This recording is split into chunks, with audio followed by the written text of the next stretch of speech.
Hi, I'm Deepti Trivedi, and I work at the FLY facility at National Center for Biological Sciences. And today I'm going to talk about genome engineering in Drosophila. Wait, I don't know why. Okay. So, first of all, what do you mean? What do I mean by genome engineering? So, I will loosely define it as any changes that happen on the genome. So, whatever changes you want to make in the genome, it can be small deletions, insertions, additions, deletions, large deletions, small deletion, base pair changes, etc. So that's what I mean by genome engineering, and which is probably something that you would agree to. And why are we doing it? So there are many reasons why genome is engineered, and I will not go into the medical applications or biotech applications, but why, as a Drosophila biologist, I would like to manipulate the genome.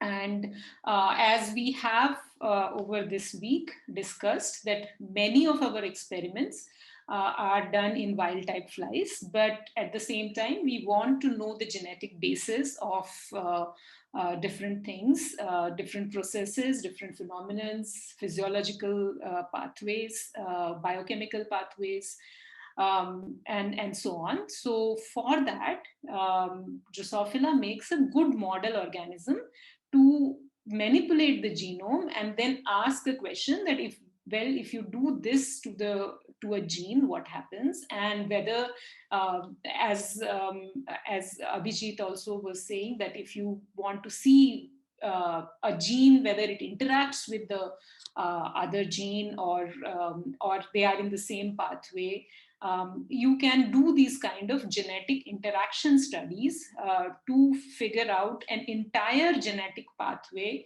of the physiological of any of the physiological processes, and whether these genes are regulated by something else or whether they regulate something else. These are the kind of questions one can ask by manipulating the genome. And why Drosophila? So this is one of my favorite slides, which I mostly include in all my talks, is that we may want to study flies just because there are a lot of things which can be studied in flies, which could include many of the organ system level processes, behavioral processes, in body organization, so development, and so on. So this is something which we can study. But as a genetic engineering point of view also, Drosophila makes a very good model system. And how? So as is very clear from this slide, that Drosophila genome is a very compact genome.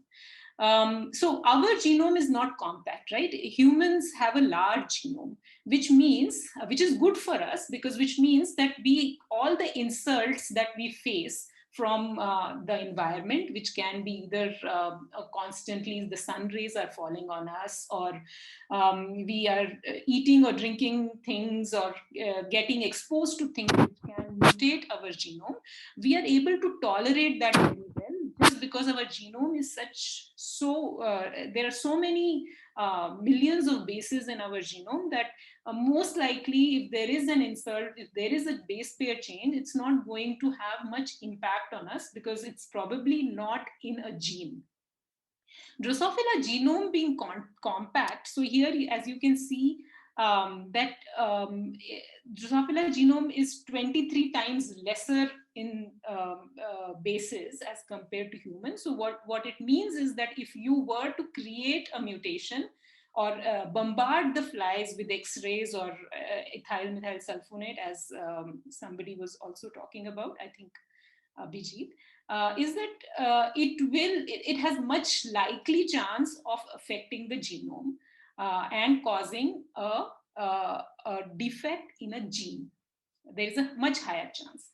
The second important thing is which is on the right side, is that Drosophila genes are not as low as it would be predicted if there was, if you were to see that although Drosophila genome is 23 times smaller, it's only half the size as far as number of genes is concerned. So, so there are more genes than the intervening sequences. So that makes it a good model to do genomic manipulations.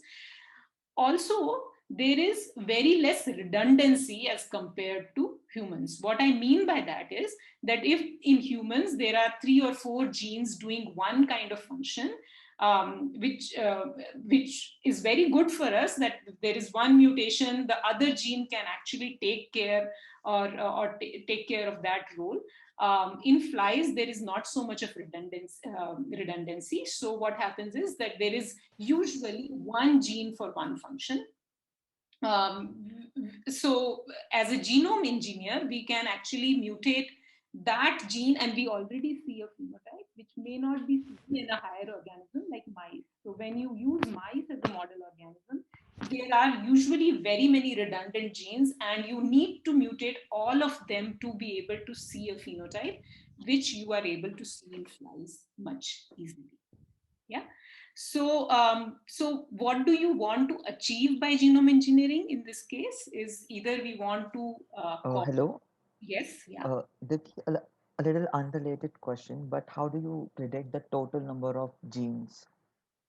Oh, so these are just the predictions. So you by bioinformatics, and this is a very old chart also. So the numbers may be slightly different, but how do you do that? The question is that. So you want to see what are the predicted untranslated regions. So they have these sequence signatures, and then where is the predicted open reading frame. That means it should start with an ATG and end with a stop codon, and there should be enough number of bases that can be read. So, and then there between the exons, you have these splicing acceptors and splicing donors. So there are these signature sequences which tell you that this may be a gene.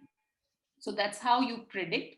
But many of the, I mean, so that is the starting of it. But then what also can be done is you compare between the organisms and see that, okay, if I don't know, alkaline phosphatase in this organism looks like this, so do you have similar kind of sequences in the other organism also? And if you compare, predict that, okay, there is one rhodopsin gene in flies, I mean, there's not one, but I'm just giving an example, then similar kind of sequences, how many are there in humans? Are there 5 of them or 1 of them? Or so there is a comparative bioinformatics, as well as these signature sequences based on which um, based on which you can predict the number of genes if you were to start with a completely new organism to begin with. So now that I mean, Drosophila and human genomes almost got sequenced at the same time in 99 or 2000, around similar time. But following that, so many genomes have now been sequenced, and you have now multiple genomes to compare and make these kind of predictions. Yeah. Deepti, Yeah. a related question. When you say there are 12 genes per million bases in humans and there are 117 in Drosophila, it also means that there are the genes in humans may appear to be bigger, you know, larger. Is that true, or is it just that it is interspersed with a lot of nonsensical DNA? So both are true actually. If you look at human sequence and fly sequence, if you compare, you do find that in human sequences, there are larger intragenic sequences, which mean introns, larger introns, so the gene themselves are bigger, and Okay. also intergenic sequences, which are between the genes also, there are larger spaces, I mean, larger sequences. Okay. Yeah. Thanks. Yeah. All right. So, yeah. So what do you want to achieve here? You want to achieve all these things. You may want to replace, duplicate, insert, mutate, and that too small or large. So historically, what have been done, and this is exactly the same slide which Bijit had also put, is by ethyl methyl sulfonate, and he had actually explained this very nicely. So I will not go into very much detail of it, except that small deletions and even rearrangements can be generated by these kind of mutations, which are X-rays. So X-rays were actually used to generate these balancers, which are large changes in the genome. But people have very carefully measured the amount of EMS to feed flies in the food to be able to get one mutation per genome. So there is this protocol and there is this composition and everything, just to make sure that you are not dealing with multiple mutations when you are actually screening for a phenotype. So you feed the flies with EMS, and then you cross them to their opposite sex, and then you screen for them, and ensuring that every time when you do that, the chances, I mean, it all goes by the probability, right? So you will of course have flies where there will be multiple mutations, but most of the flies will have one mutation per genome. So that is the amount of food EMS you want to feed, and then you screen. And the screening part, I think Manish will talk about, but this was how you create small mutations. Now, one thing which you should always remember is that when you create these kind of small mutations, or with EMS or X-ray, you are basically putting a needle in a haystack. So you don't know really where the mutation has happened. And people would, I mean, this is something which people don't do much anymore. The reason being that mutating itself is not difficult. You just have to put for one day flies in EMS food, but then to find out which gene got mutated and clearing up other chromosomes to make sure that the phenotype that you're seeing is coming from this mutation and not the others, is a tedious job. You have to set up many different kinds of process to find out what exactly is the genomic basis or genetic basis for this phenotype. So people don't use these kind of experiments anymore, but these are the kind of experiments which have led us to our understanding of many phenomena. Most of the Nobel Prizes that were talked about, I think Dhananjay listed several Nobel Prizes. They were all done through these forward genetic screens, and those are very, very valuable to us. But we don't do them anymore just because we have better methods to do it. So all through 70s, 80s, and even 90s, people were using these kind of methods. So the second methods, which actually started through a very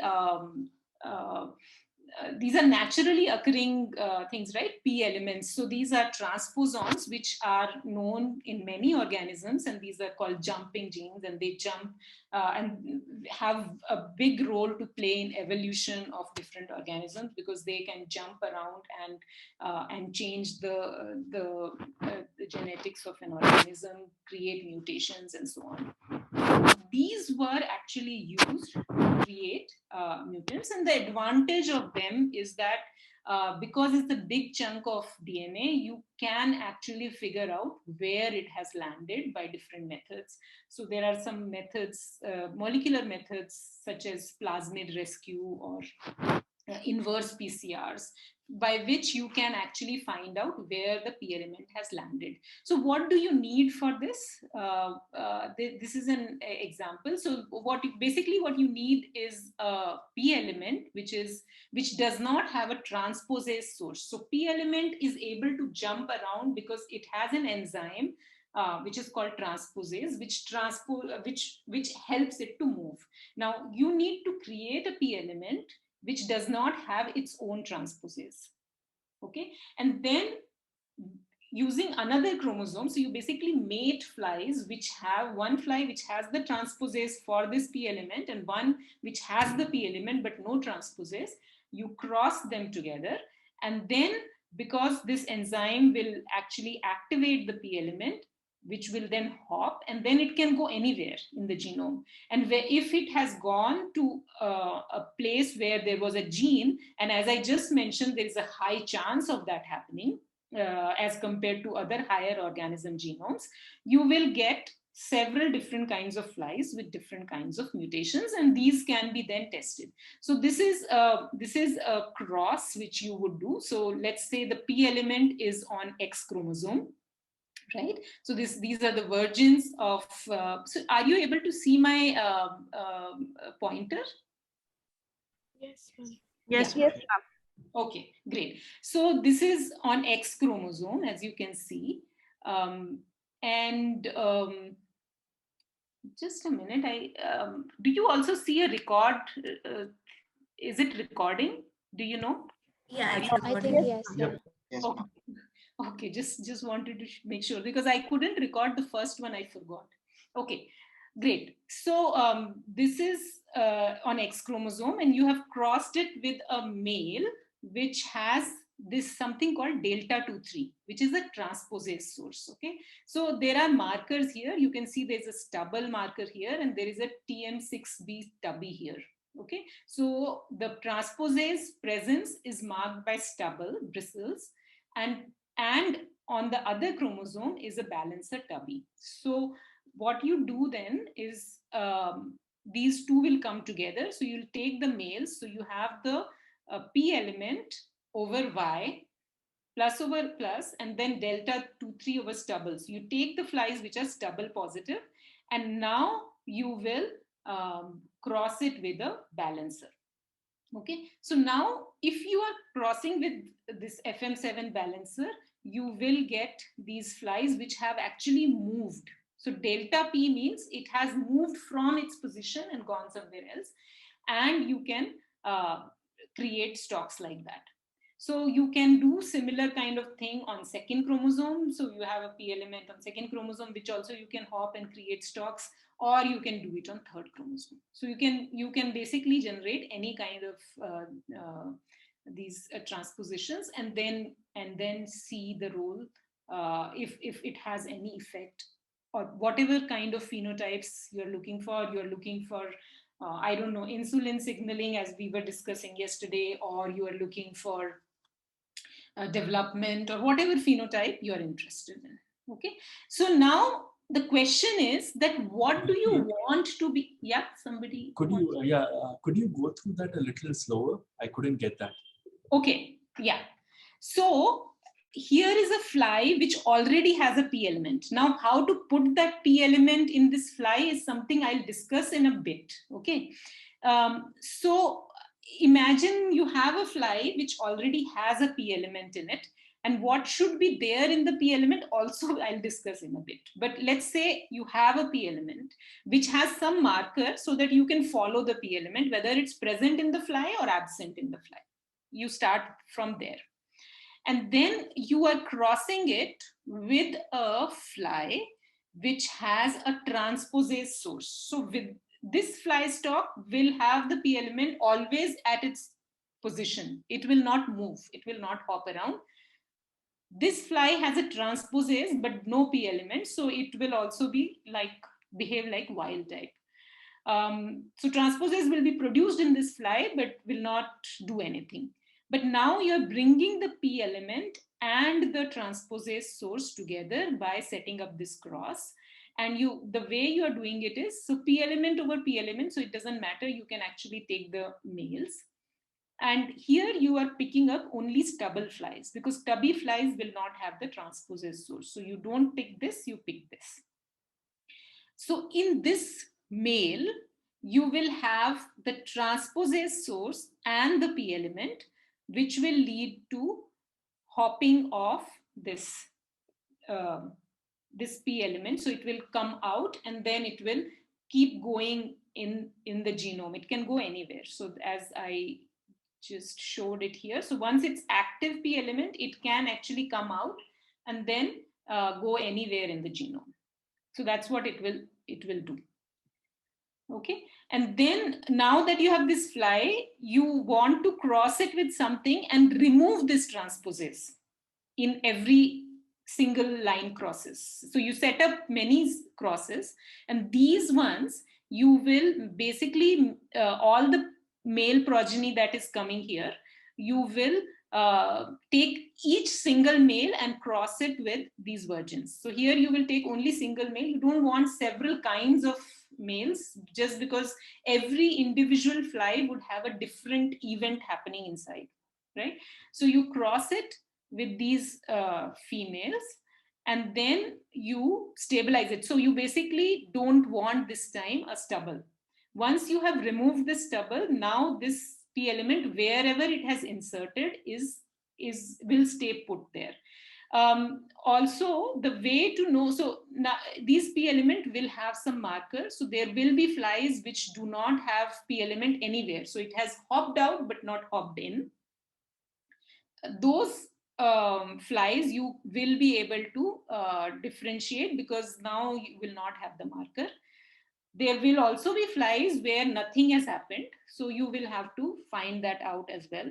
There must be some way of doing it, because you already know what kind of insertion this is. So you should be able to do that. So this is how you can do it. Now the other ones, if you want, do you want me to go in detail for this also? No, I think this explains most of it. Okay, so these three are only just to show what kind of other balancers. So here, for example, they have used curly because this was on second chromosome, and here they have used tubby because it was on third chromosome, etc. So the only thing that's different here is the actual cross and actual fly that you will use, but the principle remains the same.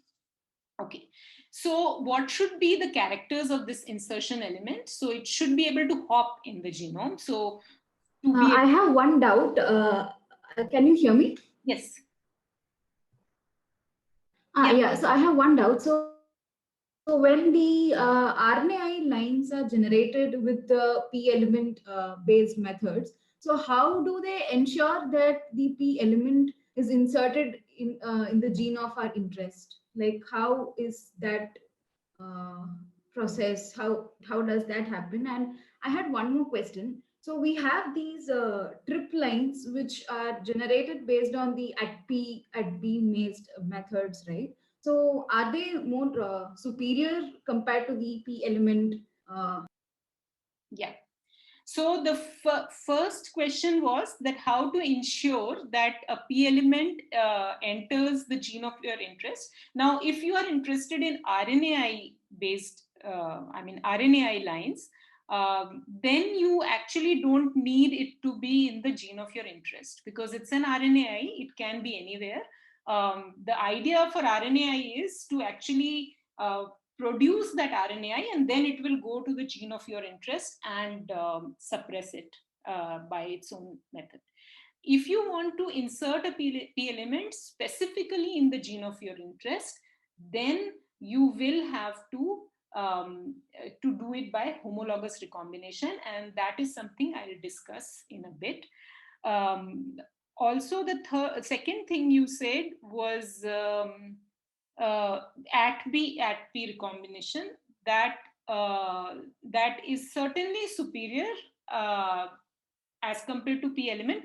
I do have a couple of slides about it, so I'll discuss it at that time. Is that okay? Yeah, thank you. Yeah. Okay.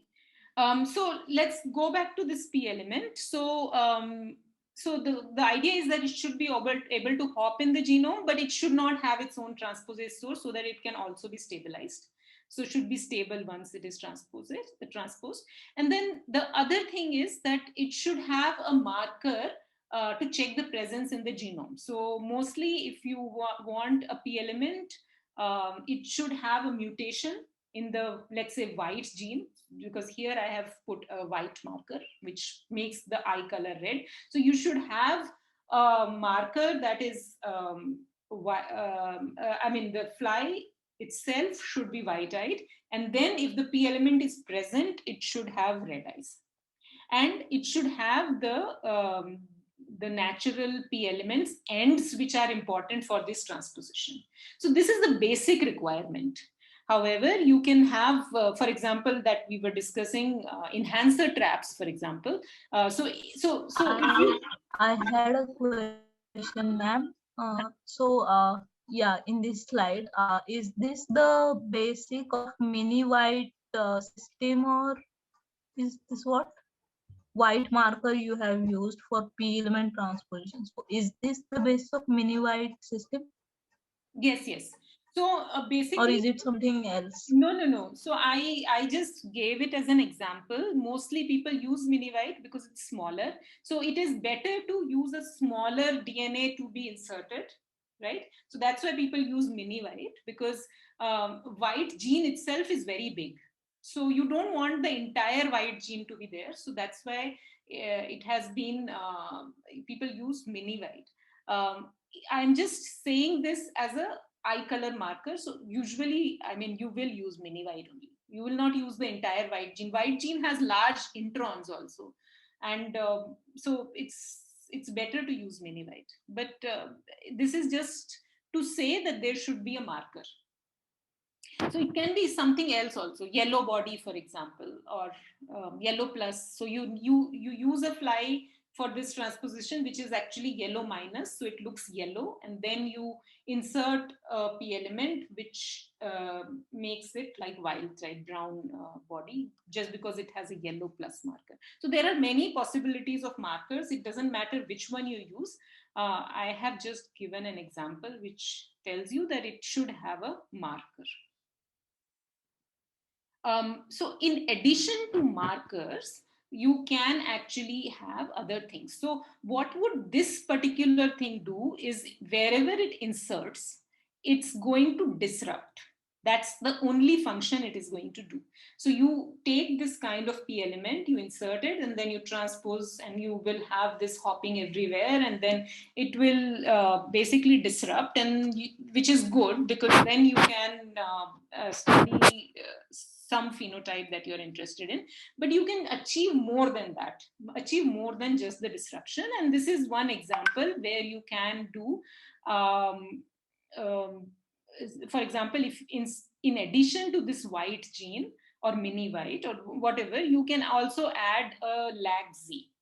So what this is achieving then is that you can basically use this as a reporter, where enhancer promoter combination can tell you that, okay, this particular gene where this enhancer functions, and this is the target gene, this expresses in embryo in a certain pattern, or in brain in certain pattern. So you basically know, kind of try to know what the function of that gene might be.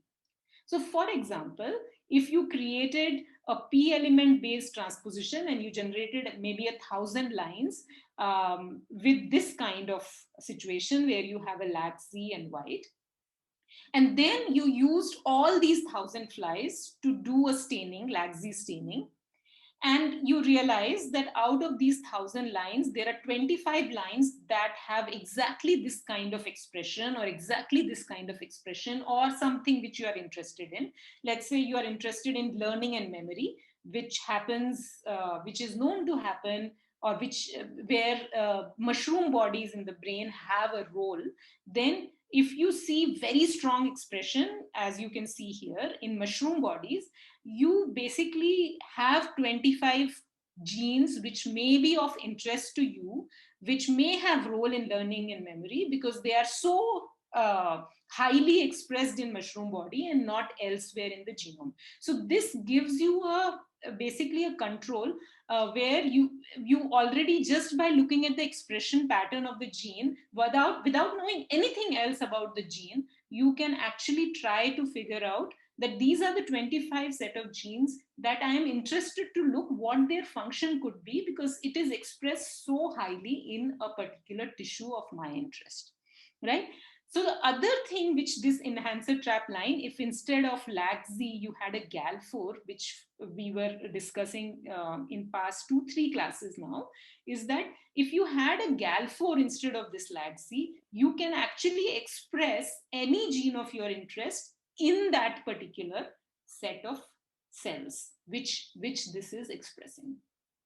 So if you had a GAL4, you not only can express a gene which you want to express, you can actually kill those cells, which also we discussed, and you can actually report those cells. So if you had a GAL4 with a UAS GFP, for example, you should be able to express them.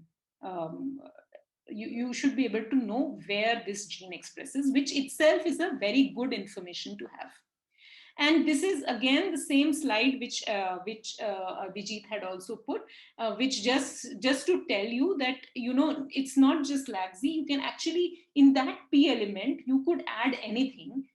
So you can actually create protein traps, enhancer traps, and so on. And here I'll just show you a set of different elements. Where is it? Here. So these are a large number of P elements or different kinds of elements, and it's think of them as a you know, tool where you can join and combine, and that can be used like a Lego kind of pieces where you can actually make these constructs. So these are, for example, P element based constructs.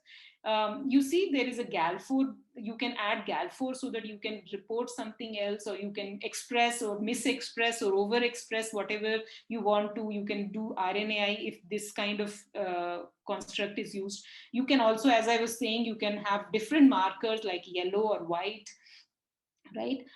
You can also express GFP in this context. So this is a specifically expressed GFP. You can basically, this instead of white, there is a 3xp3 promoter GFP, so you can have different kind of marker.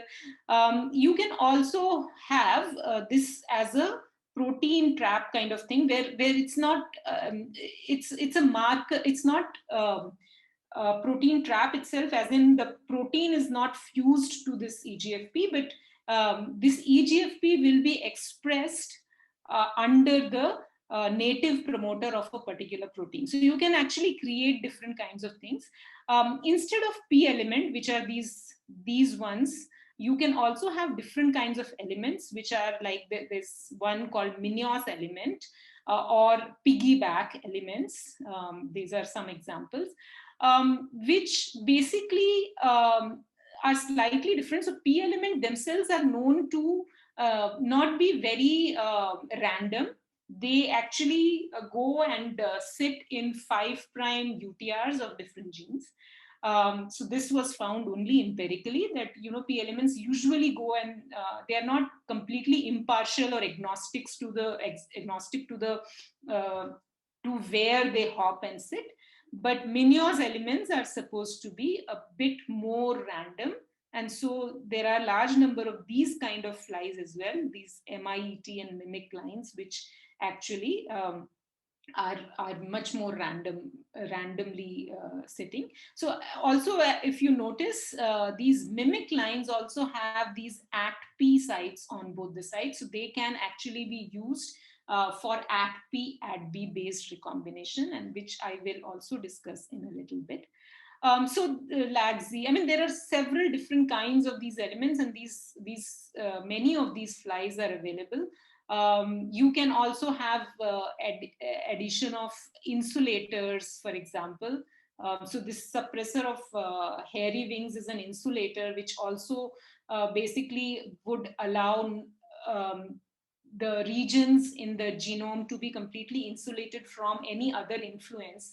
So for example, this white gene, if you have two insulators, the expression of white will not be under influence of the genetic loci that it has inserted into, which also sometimes can be important. So the idea is that you can, once you have the the possibility of making a genomic or DNA construct in which the ends of it can be either P element based or piggyback based or minios based. You create that, and so you can have anything in between, whichever you want, and then these can be inserted into the genome and can move around as you want it and generate all different kinds of transgenic lines.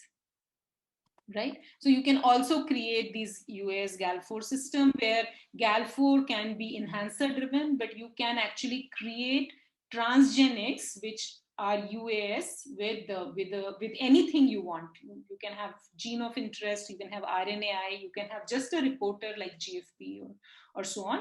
And I will also discuss a little bit about all the other things you can have. So, so there are many systems. Deepti, I had a question. Yes. I wanted to ask that for the native promoter, when you said that your P element can be inserted there as well, so how do you control that, as in, or how do you screen for that, whether it's gone in under the native promoter only or some other, as in some other random location? Yeah, so most of the things, most of these kind of experiments, when they are done, you usually generate a large number of flies, right? So every time you have certain strategies. So what if your aim is to generate enhancer trap lines, for example, all the flies that you have generated, you will cross it to a reporter line, and all the flies which do not give any phenotype or any expression.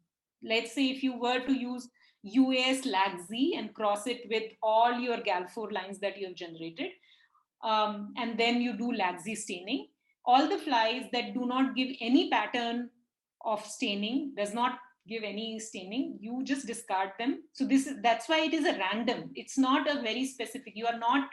These are not specific insertions. Specific insertions is what we do now, and I will talk about them. But all these lines that were generated were all tested by different labs. I mean, so for example, if you were to do it, you will go and say that I want all the Hugo Bellin, this collection of lines, because I want to screen them for expression in, I don't know, specific set of neurons. You get them, you cross them to your reporter line, whichever can be GFP, it can be LAG-Z, whatever. And then you look at the progeny and you select the set of lines which show the expression pattern of your interest.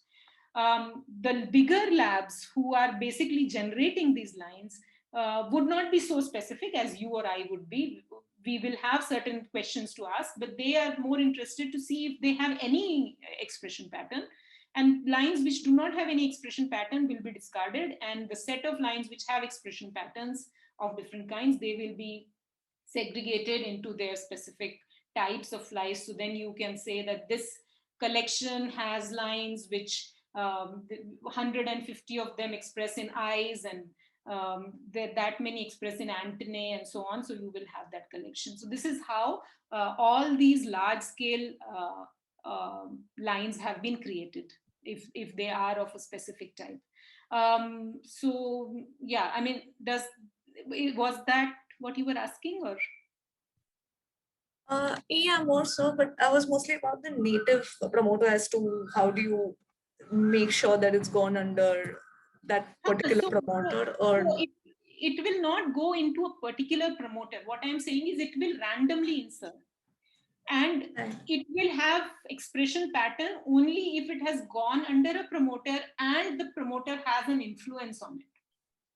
Anything which does not have any influence is not any insertion that is not influenced by anything around itself will not express and will be discarded.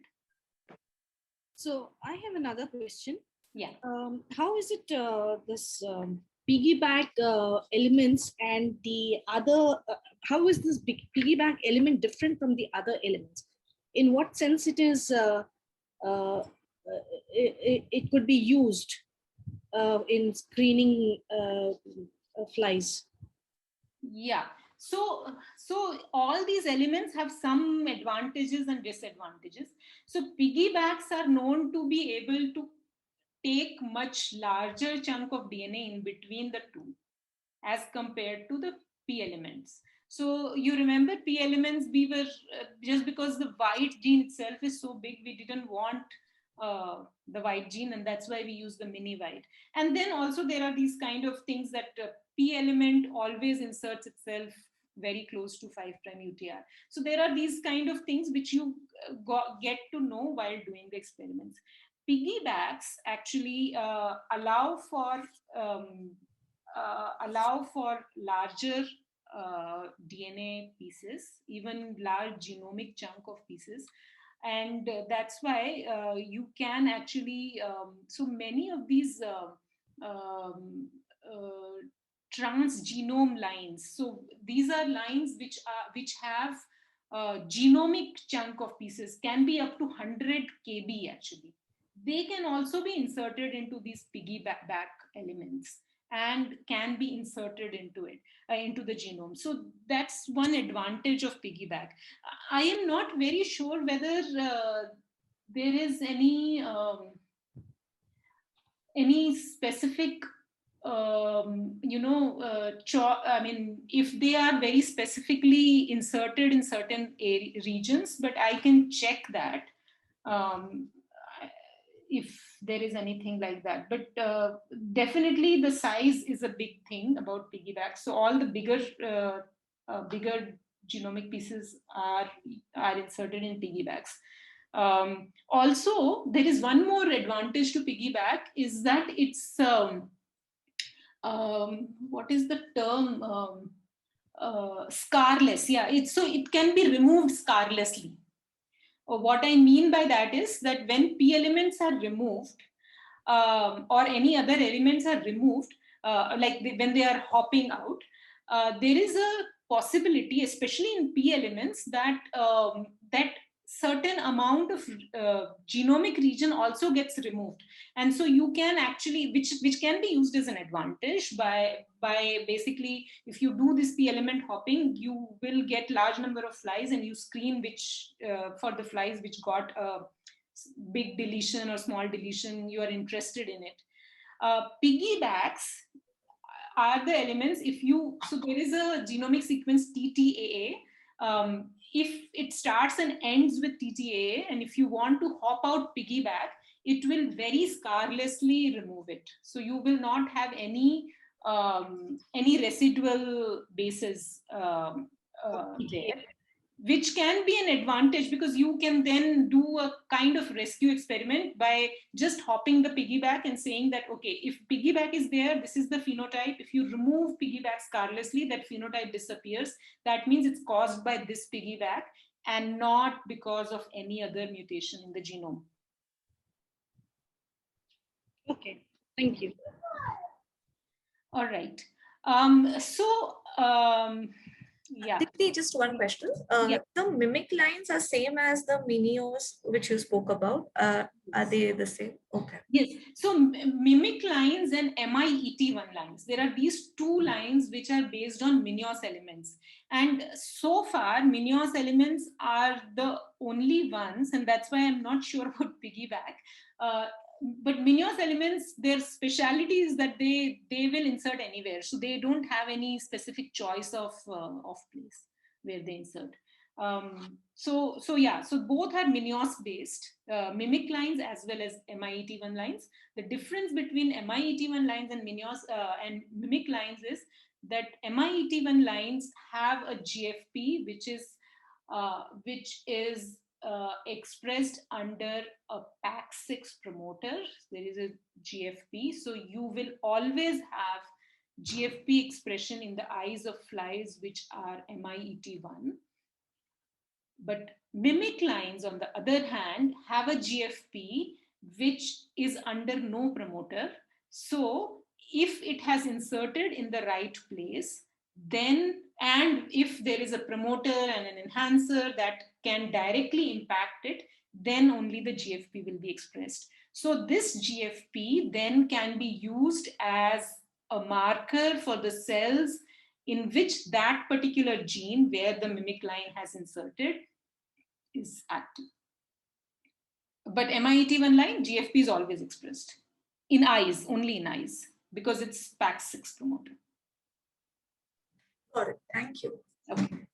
Okay, so these binary expression systems, so you have, I think we have discussed most of it in previous classes, but I just want to say that this is not only just one system like UAS GAL4 system where we have GAL4 as the activator and UAS as an effector, but we also have LEX-A, LEX-OP, which is exactly the same, LEX-A is the activator and LEX-OP is the effector, but we also have a Q system, so the principle of all of them are exactly the same, just that you have the choice of so many things, so you can actually within one fly use multiple of them and, activate or inactivate things at will. So if you want, you can basically add all of them there in one fly and have multiple things happening at the same time. So QF, QUAS, and also there are these chimeric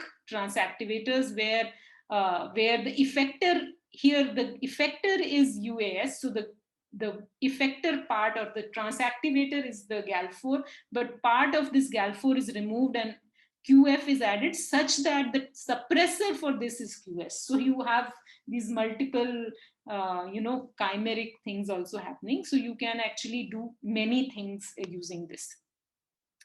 In addition, not just that you have these.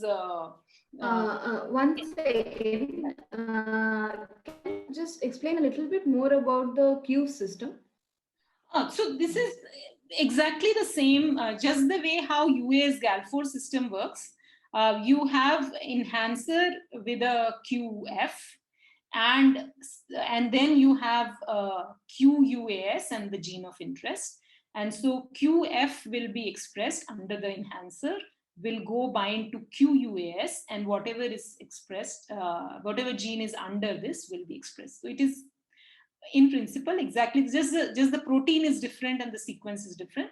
And just like how you have a GAL80 which can actually also sit on UAS, but then suppress the binding of GAL4 so that you don't have expression of the gene which is under UAS. Similarly, you have QS, which is the suppressor which sits on UAS so that QF does not bind, and that's how it suppresses UAS. Yeah.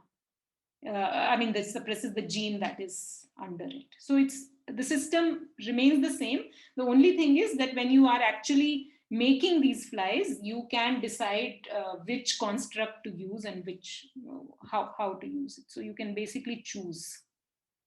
So in addition, you can also have a split GAL4 system. So Genelia Farms has generated large number of these lines where what you have is an enhancer.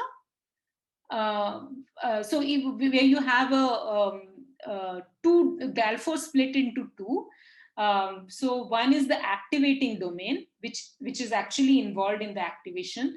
And then you have a DNA binding domain, right? So these two activities are basically separated, and you have these lines, trap lines, which have the GAL4AD under one enhancer and GAL4DBD under another enhancer. And when these GAL4AD and GAL4DBD are expressed, they form the functional GAL4 protein. And this is the protein that is going to then activate the UAS. So what is the advantage of that? You may want to, for example, express, you may want to only, you may want to access only certain cells which are basically not possible to do with just one enhancer or the other. So for example, one enhancer expresses in these population of cells while other enhancer expresses in these population of cells. So you have a GAL4 which can which will be like this. But if you were to use a Gal4-AD and Gal4-DBD, you see that the subset of cells which actually, where actually enhancer A and enhancer B both are expressed, is where your expression will happen. So if, for example, you were using a UAS GFP after this, you will see that it expresses only in this subset of cells. So that's very useful, because there are certain experiments where you may want to see that, this expresses in this kind of neurons or that kind of neurons, but you only want very minimal number of neurons to be active in certain kind of experiments. So this is kind of thing you can do using split Gal4 system. Okay, so I have a question regarding split Gal4. Yeah. So just to be clear on how we do this is, first we will take two lines with enhancer A, Gal4-AD, and another one with enhancer B, Gal4-DBD, cross them, and the progeny will then have a functional Gal4 only in the intersection of the cells of the two enhancers. Correct. And then we cross that progeny to a US, any normal US that we want to. So if you want to, let's say, express RNAi in only these cells, because these are the cells you're interested in, then you can use a Gal4 split Gal4 system, because if you were to use this enhancer, it will express here, but it will also express in other cells which you are not interested in. Or this enhancer, it expresses in many cells you are not interested in. But here, if you use a split Gal4 system, you have just one neuron or a very less number of specific neuron where you can either express your RNAi or whatever, or you want to overexpress something, or so that's what you So it's basically like a lot of trial and error. If I want to zoom in on one particular set of neurons, right, I'll have to try with a lot of enhancer lines. Yes. And then see results with each and every one. Yes. Okay. Yeah. Thank you. All right. So, we have till now talked about these enhancer traps or Gal4s, but now let's talk about the UAS side of it, the UAS lines. So UAS lines are mostly, I mean, there are actually P element based UAS lines, but not many. What I mean by that is, when you generate these large set of lines, you can, instead of Gal4 or all the building blocks that I told you, you can actually also use a UAS. And so this UAS should go and hop around, and if it has inserted itself right before or at the promoter and disrupting the promoter and becoming its minimal promoter, then you can use a Gal4 to express this. But that's something which I think I just can think of one example where people have done that. Mostly people use transgenesis to generate the UAS lines. So what you then need to do is, you need a vector which has a PUAS, and then you take a cDNA or a genomic DNA or whatever that you are interested in. You place it by cloning right next to the UAS, and then take this construct and then insert it into flies. Okay. So there are some so there are some of these vectors, and I have listed them here. The PUAST vector is the original one, which people have, people have used most often. So there are around, I think there are 10 UA, so it's a 10x UAS, so which means that there are 10 UASs, one after the other. So there are actually 5x UAS also. There are basically different generations of PUASTs. So you can choose how much you want to overexpress, and you can choose which UAS vector you want to use. But there are single UAS, 5 UASs, 10 UASs. I think PUASP has around 14 or 15 UASs. So it basically will allow for as many Gal4s to bind, and the expression is much better. It has been shown empirically that PUAST does not work very well in germ cells, while PUASP does. And I think the reason is that there are more, one of the reasons is that there are more UASs in this PUSP, but also wherever you're, so after UAS, you have a minimal HSP70 promoter in UAST, while there is a actin promoter in PUASP, which helps. So it's a minimal actin promoter. It should not activate on its own. And also at the end of your gene of interest, whichever you are adding, the difference between these two is there is SV40 termination in one of them and something else in the other. I can't remember it right now, but there are some, basically there are some differences between the two, and you can figure that, I mean, these constructs are available on internet, so you can find the differences. But the idea is that PUASP works better in the germlines as compared to PUAST. Okay. Now somebody had asked me that what is the difference between the PUAST and PUST at B, and isn't PUST at B better?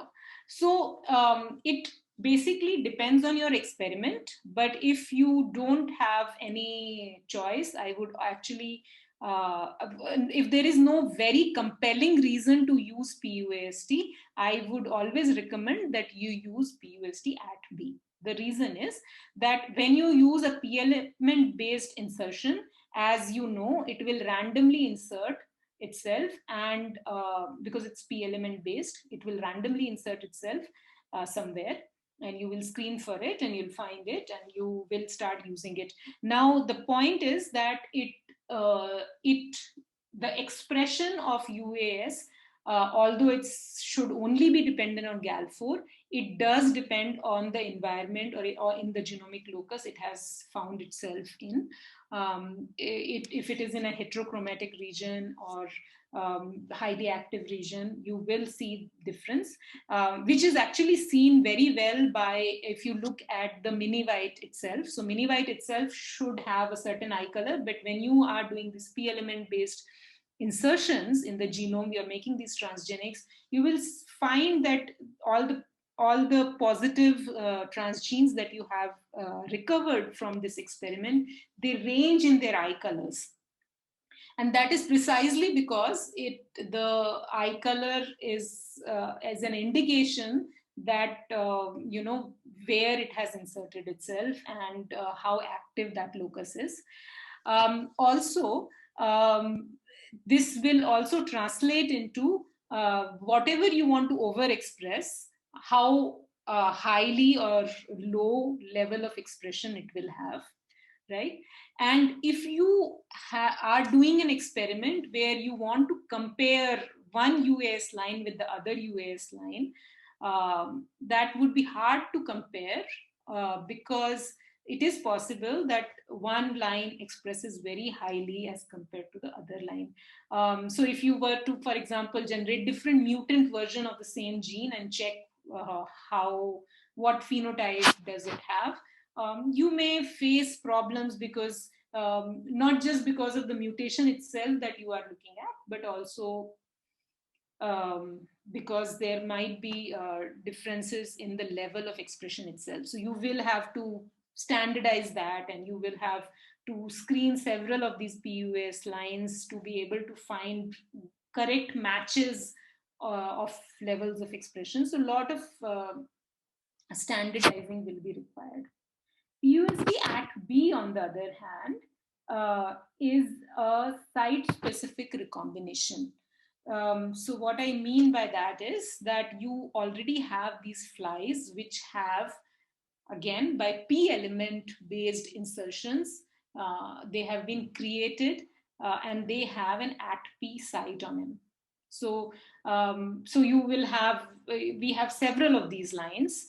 And their genomic location where they are has been found out. I mean, they have been characterized, and only the lines which do express, which first of all do not disrupt a gene, right? So that is also important, right? You don't want to disrupt a gene which may have something to do with something, and you also don't want to take those kind of flies, right?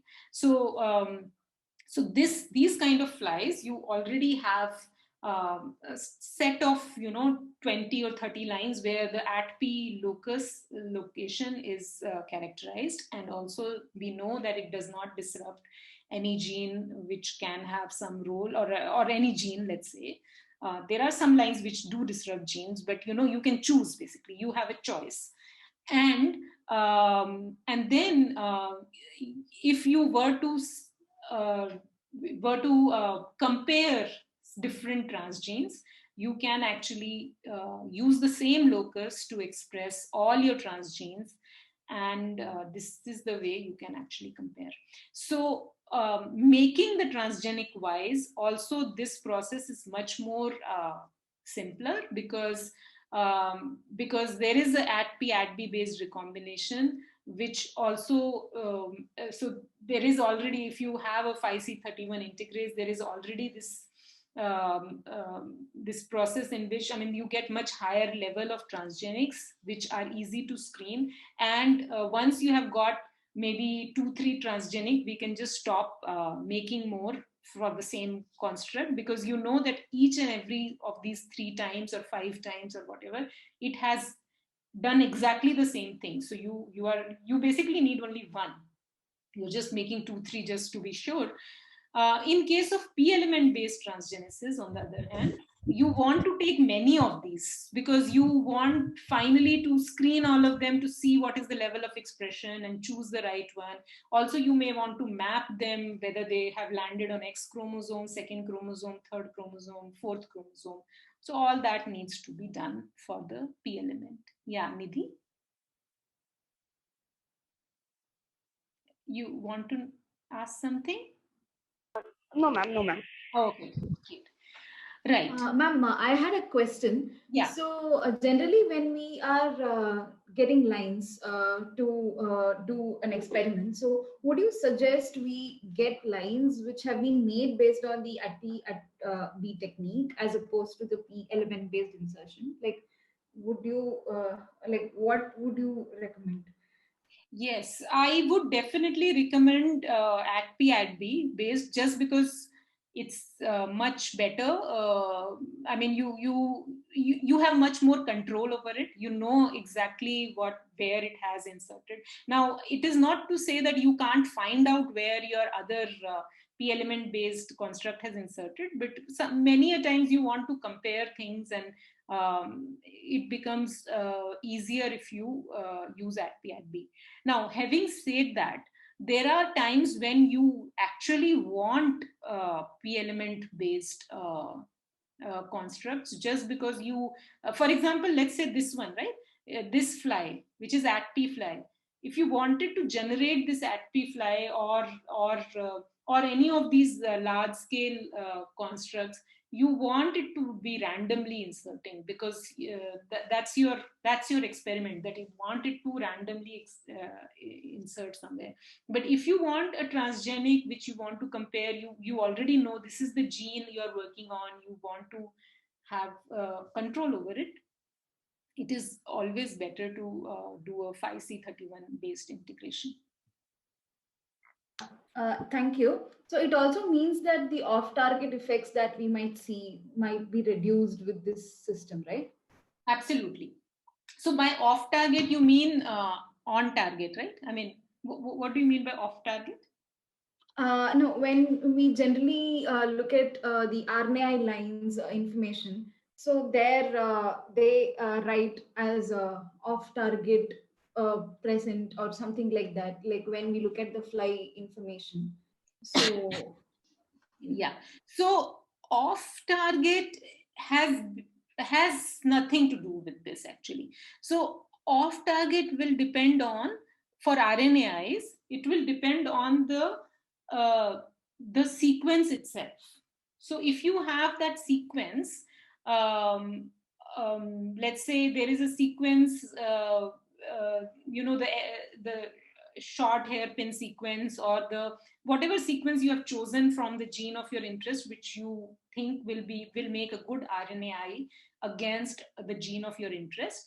The idea of off-targets is that those sequences may be found elsewhere in the genome and then may actually interfere with something else in the genome, and that is what is causing the off-targets. So in case of RNAi, it does not actually matter where your construct is inserted. It basically, the off-targets of RNAi as well as CRISPR, for example, they depend on the sequence itself that you're using for making the RNAi work or CRISPR work. Thank you. Yeah, I definitely understand better. Okay, great. Thank you. Okay, sure. So, so now I'll just quickly discuss how these transgenics are made. So I think one thing that we should appreciate is that it's very important to choose the fly stock, which one you want. So if you're doing a P element based insertion, then you definitely want to choose the fly stock which is mutant for the marker that you're using. So if you are, your marker is mini white, you choose a fly stock that is white minus. If your marker is yellow body, you choose a fly which has yellow body, and so on. I mean, and if you don't want to use any of these markers, if you specifically want to insert P element in a specific fly stock which does have red eyes and normal body and so on, you may want to introduce a GFP for screening or something. So screening criteria should be important, and so fly stock should be chosen wisely. The second step is to set up the cage. Deepti, yeah. What becomes the wild type here then? Okay.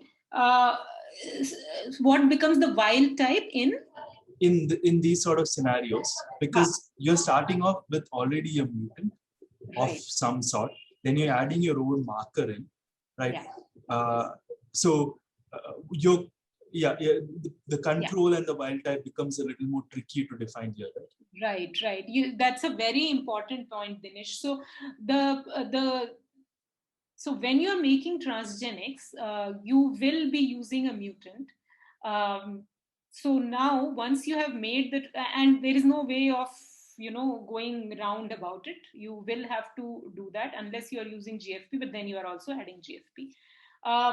So the way to go about it would be like, if you are using a white minus background or yellow body background, both of them, by the way, are on X chromosome.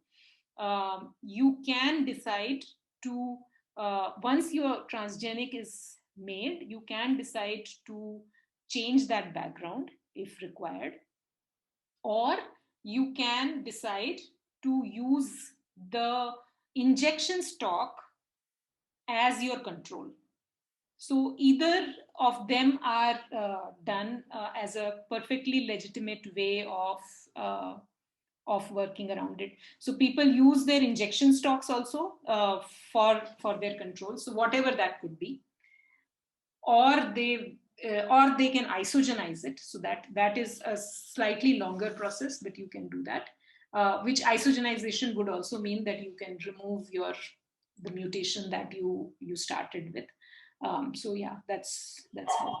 So by injection, you mean the one with the marker removed, so that your white minus, that's the injection stock. Yes, that's the injection stock. So the stock that you used for injecting that transgene.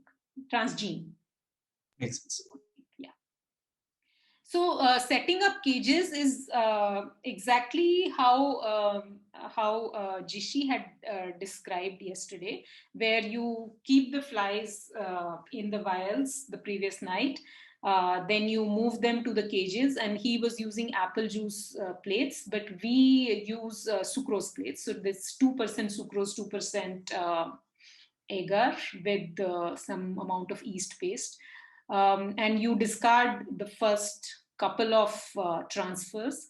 So the thing which we have to, so Jishi was saying that he uses, I don't know how long, I can't remember now, maybe 6 hours or 12 hours old embryos. So for us, we also synchronize the egg laying, but our synchronization is much, much shorter. So we want to use around 0 to 15 minutes old eggs. Because within half an hour, the embryos that we are using, they start to, so the embryonic division happens like this. So for you start with a one nuclear stage, and then there is 2 and 4 and so on. So there are 13 cycles of nuclear division that happens, after which compartmentalization happens. So till 13 divisions, there are no cells. It's a single cell with a large number of nuclei, I think 3,000 or something.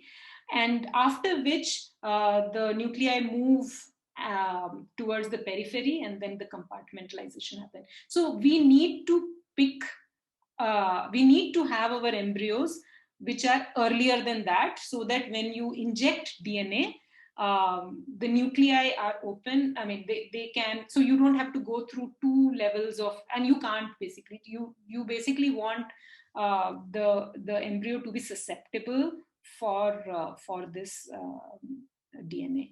So I have a small movie that we just made last week.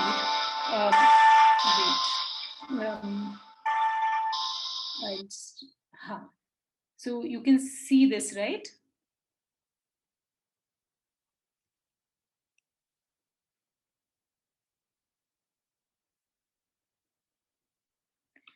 Sorry, are you able to see this video? Yes, ma'am. Yes. Okay. So what they are doing is that they have got these embryos, and you see here that these embryos are being aligned, right? And they are being aligned in a particular way. So the anterior side is on the right side, and the posterior is on the left side. And the injection, so there, the posterior side is where the pole cells are formed, and this is where the injections will be done. So the way injections are done is you just keep injecting one after the other, and so it helps if they are aligned in a way, in this way, so that it can be done very quickly. So we want to finish this by 30 to 40 minutes, including collecting the eggs, cleaning them, I mean washing them, and then aligning them and injecting them. So how do you identify anterior and posterior? You see there are floaters on this side. Do you see that?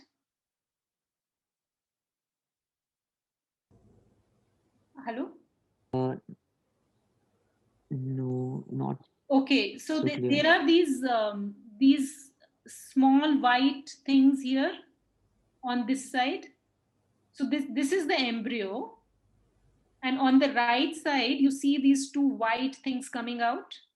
Yeah, I saw it. Yeah. So this is the anterior side, and this is the posterior side. Yeah. Yes. Yeah.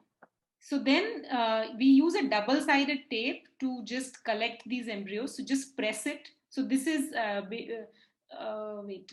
So this is an agar plate. So it's very soft, so that embryos are not squished or anything. And then we have this system where there is this capillary which has DNA in it. And we use a femtojet pulse. So it's a micro pulse based, what is it called? I mean, it provides less than a few nanoliters of DNA in the flies. Why is that agar plate put on top of that? I'm sorry? Why is that plate, the agar, whatever it is, placed on top of the embryos? This one? No. I think she's talking about the double-sided tape you put over it. Oh, tape. Yeah. What? That's a double-sided tape. This one, right? Yeah. Why is that? To hold it in place? Yes, yes. Yeah. Yeah. So Won't the embryo dry out in the process? Like it's out for a long time, right? okay, sorry, I forgot to tell you. So once we have put it on the plate, we, as probably is visible here, we just put some halocarbon oil in it so that they are actually inside some oil. And it's fine for them for some time, but after they have been injected, we very carefully remove some amount of, you don't have to remove the entire oil actually, but with a tissue paper, you just wipe around, not next to it, and then we transfer this in a humidified chamber, which is nothing but a small box with lot of tissue papers, wet tissue papers, on which we just keep this slide and leave it overnight. And then the next day, we can, with a very fine brush, very softly, we remove all the moving larvae. They are very first instar, a very early stage first instar larvae. We move them to a regular plate, a regular fly food. So when you're moving them to regular fly food, you also want to make sure that you basically churn the food a little bit, so that it's easier for these larvae to start eating. You don't want it to be very hard, and you also want to keep these vials healthy, for which means that you keep checking on them, and if it looks that it's going to dry, you add some water in it. If it looks like too much soggy, which doesn't happen actually when you at this stage, but you basically keep looking and making sure that you that it's healthy. You keep 1 or 2 drop of water sometimes or something, and you keep it in an incubator. So once these flies start to eclose, then you collect the flies, and it depends on what kind of experiment you are doing, whether you will set up a single fly cross or multiple fly cross. So as Vidya had shown, that we have these pencil vials which can be used to set up single fly crosses. So why would one want to use single fly crosses? Just because these are single, I mean, each, especially when you're doing CRISPR, for example, or even P element based mutation, each fly will have an individual event, a single event, and you don't want to mix 2 flies together, which would then have 2 different events coming together, and it may become difficult to screen. So in those cases, we do set up single parent crosses. But in case of, let's say, ADP based integration, that doesn't matter. So you can actually keep all the flies together in a vial and screen for the progeny for the marker in the next generation. So and then screening basically always depends on what your marker was. Okay, so I think what is the survival rate of these of these eggs after you microinject them, and how many such eggs you have to microinject to get a clone? Yeah, so it basically depends on what you are doing. So for ADP based recombination, we usually inject around 100 to 200 embryos, and we expect around 5 to 6 positives. Sometimes more, sometimes less, but we are hoping that we will get that many. If it is a large scale project, like if you want to, our project dictates that we want to get, there are like 100 different constructs that we want to inject, then we probably will inject only 50 per round for all of them. And whichever we did not get any positive can be retaken up. But when we do individual projects where if you have submitted one construct, we don't want you to waste your time by just injecting 50 and hoping that I'll get 1 or 2. So we usually go for 100 to 200 so that we ensure that you will get something out of it. When you're doing something like homologous recombination or CRISPR-based homologous recombination, that's when we may inject even larger number, like 500 embryos, so that we make sure that we'll get something out of it. Yeah. Okay. Do you really get after you inject 500 embryos, especially for CRISPR HDR? Yes. So we do. I mean, it also depends on. I mean, we have with this success rate of very high to very low being 0. So that can happen.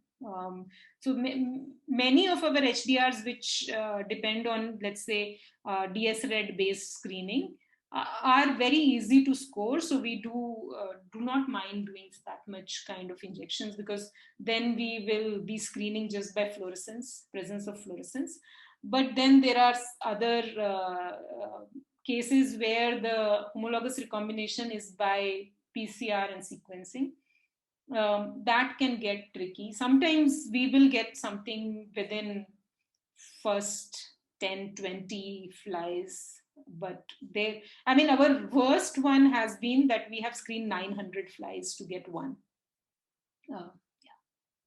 So what should be the concentration of the DNA when you inject into the flies, when you inject into the embryos? For transgenesis, for anything actually, beyond 1 microgram per microliter, it becomes too thick and the injection needle starts to clog or whatever. So, and it is good to have working at maximum, because that increases the efficiency. So I would say 1 microgram per microliter is a good number, good concentration.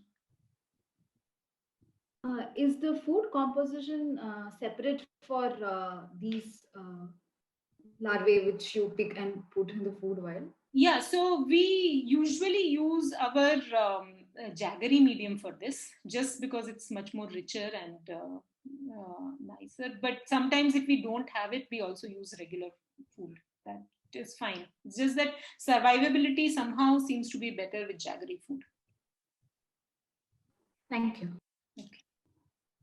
All right. So I thought if you could do mapping the transgene homework, that would be nice. Like, for example, if you were to inject a P element based mutation, P element in a fly embryo, and you got some positives, but you want to know which chromosome it has gone into, and you have all your balancers and everything at your disposal. How will you find out whether it has gone to X chromosome, 2nd chromosome, or 3rd chromosome? So that's something you may want to think about and come up with. And if you're interested, then you can actually post it on the Google group. So I thought, actually, we are running I'm very slow. I'll skip this. So I just want to quickly talk about CRISPR actually, which is that how to generate mutants using CRISPR technology. So I will not go very much into detail, but what we need for CRISPR to work are 2 things. One is the Cas9 enzyme, which is endonuclease, and it cuts the target DNA into 2 pieces. So it cuts both the strands of DNA. And then we have the guide RNA, which is made up of CRISPR RNA and tracer RNA.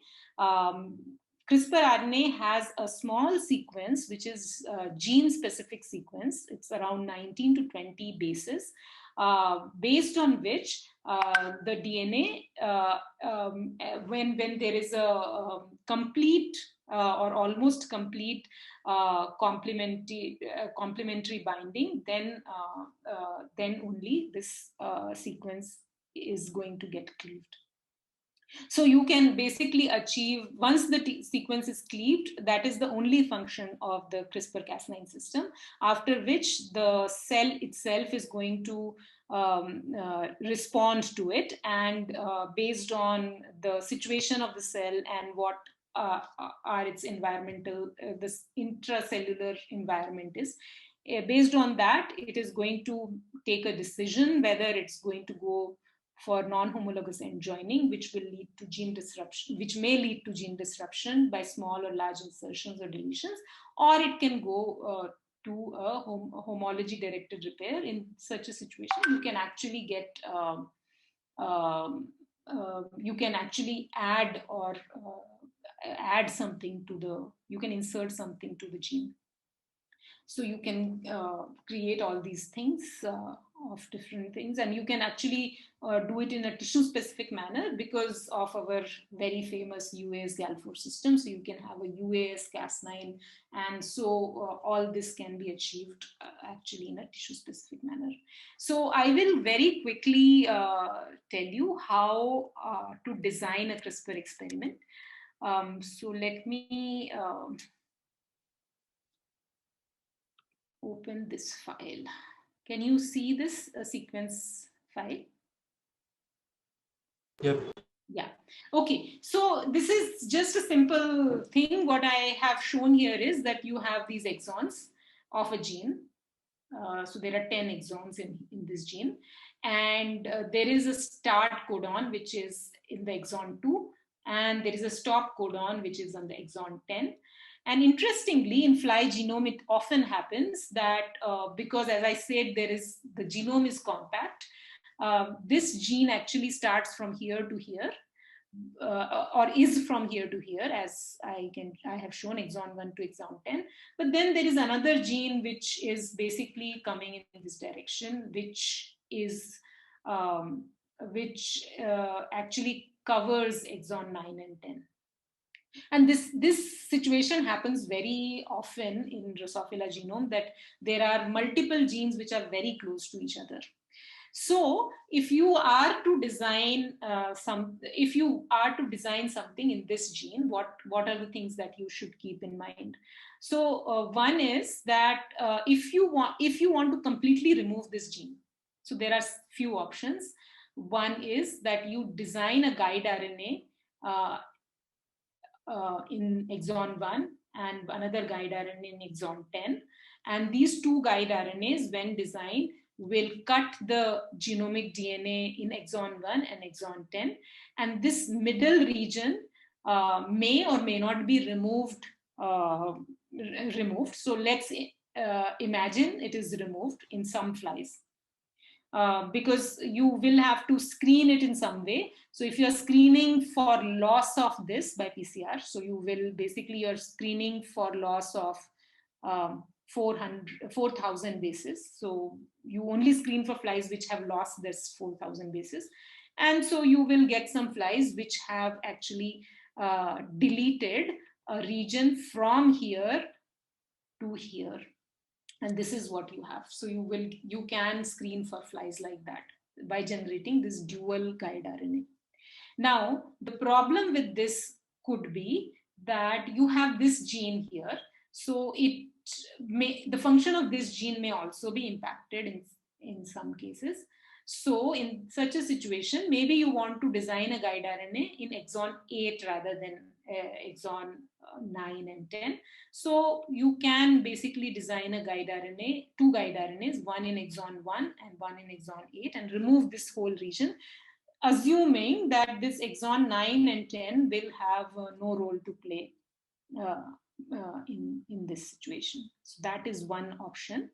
The other option is that you can basically design a guide RNA. So there is this start. So I'm now showing you the sequence. So this is the start codon, ATG.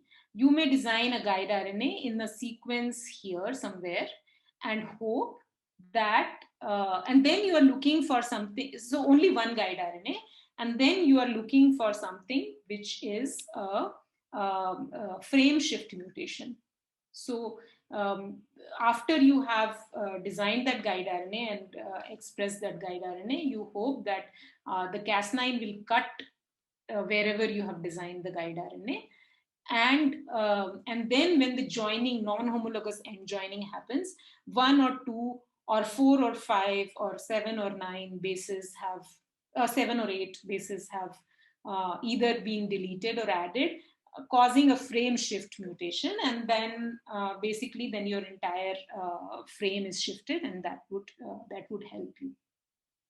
So in such a situation, if you want to do that, you also need to make sure that there are no second start codon somewhere. So for example, I'm just looking at this. So this is the methionine that you are looking for, and this is the sequence MEKKIS, whatever. So you want to make sure that there are no very close by methionine, which from where the, so for example here, right? So you have a methionine here, and it is possible that if you make a mutation here, there is a possibility. I mean, I'm not saying that that will happen, but the protein may actually start, the translation may actually start here, and there might be some residual role of this protein. So you don't want that to happen. So this can be a criteria that you, so there are certain things you need to always keep in mind while designing a guide RNA against a gene. Sometimes you may actually want a very specific thing to happen. So for example, here I have written that in exon 7 is the kinase domain of this gene. And this is the kinase domain, which is the aspartic acid is very important. So in such a situation, actually just deleting this kinase domain actually may make this protein completely non-functional. So if that is the case, maybe instead of designing anything in this exon or that exon or whatever, I may decide to design a guide RNA which is in this kinase domain and not anywhere else, right? So those are the kind of things you may want to consider on gene to gene basis. So what I have discussed so far is that you may want to remove the entire coding region. You may want to consider if there are other genes on either side of this. Sometimes there might be gene right in the middle of an intron. So you want to make sure that that's not there, to be able to make sure that you are not disturbing other genes. You may want to look at the frame shifting of a mutation. And you may also want to see if there are certain domains in this protein which can be actually removed and which would make a better sense rather than removing the entire protein. Once you have decided what exactly you want to do, and let's say you have decided that this is the region where I want to generate a guide RNA. So what you can do is you can, let's say this is 100 bases so you can't be, when you are looking at a particular domain, then you have to be very specific that this is the region where I want to mutate. Excuse me.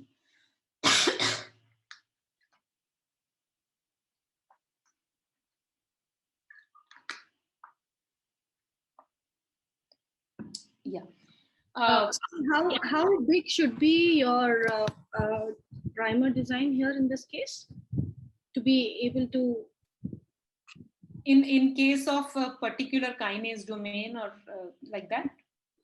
Yeah, I mean, kinase domain looks very small, but in general. No. So what I mean is that if you, for example, want to create, let's say, a guide RNA here. Now, guide RNA has a specific criteria, which is that guide RNA needs to have a PAM sequence, which is called the protospacer adjacent motif, which for different Cas9 enzyme is different. So basically what Cas9 enzyme does is it's on the DNA, it's on the genomic DNA, it moves on the DNA. While moving, it is looking for PAM sites.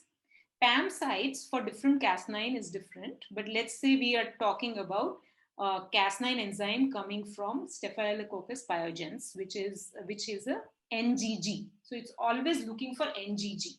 Now let me make a kinase domain. Yeah. So you see there are many GGs here. So if Cas9 was roaming around in this genomic sequence, it will stall at every GG that it sees, right? Once it has found, when it stalls at the GG, it is going to look for the next base. So NGG, so this T is, for example, included in that. It's going to try to see what is the next base. If this is the base you have selected, so let's say you have designed a guide RNA, which is this one. This is the sequence you chose for your guide RNA. So Cas9 is sitting here. It's going to see if this is complementary to it. Yes, then it will see the next one, next one, next one, next one, and so on. And it zippers it up with the guide RNA, and the genomic sequence zips up. And if it aligns completely properly for all the 19 bases, or at least the first 12 bases, is going to cut it. So, so if you were to delete this kinase domain, you should look for GGs within this region, because they should be very close. This will be the ideal one, I guess, because it's right here. But any of them will work, because the deletions and insertions are within, first 20 bases or so. So this region will get deleted may get deleted in many of these cases. Okay, thank you. Yeah. So when you are designing, then you can, this here you are very restricted, right? You are restricted to this region. But when you are, when you want to design guide RNA in, let's say, start codon or somewhere, you're not that restricted. It doesn't matter if you've designed guide RNA here, or designed guide RNA here, or I don't know, somewhere here.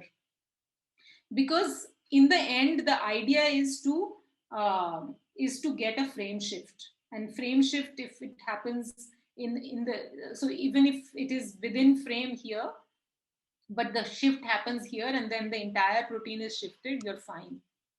Also, if you're making a dual guide RNA, where you want to remove regions from here to here, or wherever, here to here, it doesn't matter, let's say in exon 8, which is this big, where your guide RNA is. It can be right here or right here.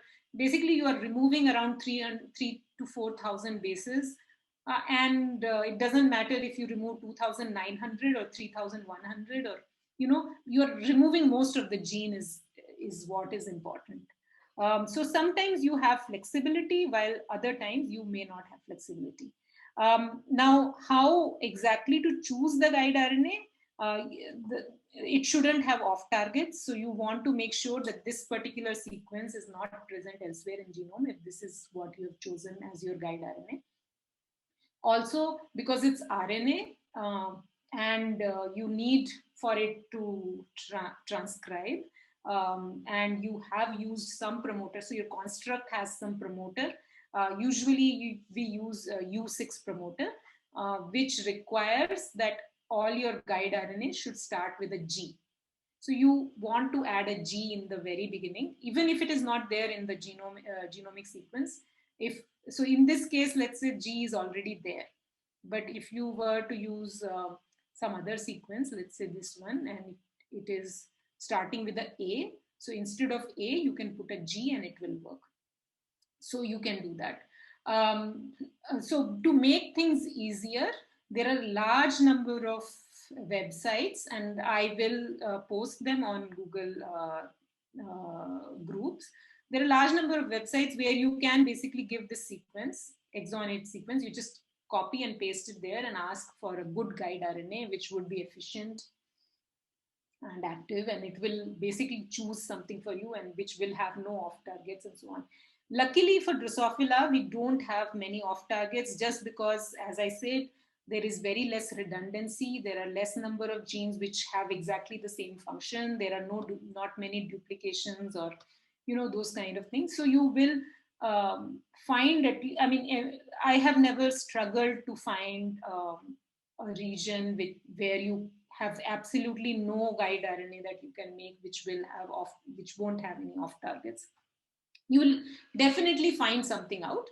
And even if you don't, let's say you really have to make this kinase domain. Let's go back to this kinase domain. You really want to use this one only, and there is a off target. There are 2 off targets for this. You can still use it because if those off targets are on some other chromosome, because you can always use your balancers and get rid of the chromosome that may have gotten some off targets. So by the time you have set up all your crosses, you are anyway diluting out other chromosomes, because you're only using the balancer for your chromosome, and you are basically getting the other chromosomes being diluted every single cross that you do for getting the progeny. All right, so that's that.